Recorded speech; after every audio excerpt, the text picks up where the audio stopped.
কি যেন এক অমোঘ টানে সে প্রায়ই হাজির হয় বাড়িটাতে। তারপর একটা মহিলা তার হাত ধরে তাকে ভেতরের ঘরে নিয়ে যায়। তারপর হঠাৎ সে তাকে আকৃষ্ট করতে থাকে।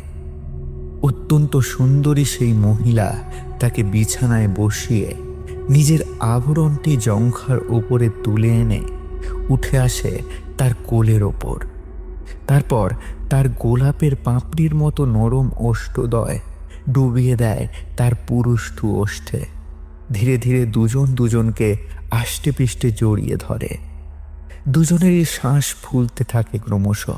এরপর উত্তেজিত হয়ে স্বরূপ তার ডালিম ফলের থোকার কাছে হাত নামিয়ে এনে হাতের সোহাগ মাখতে মাখতে মুখ গুজে দেয় দুটি ফলের মধ্যবর্তী অংশে। তারপর মহিলাটি তার কোল থেকে নেমে এসে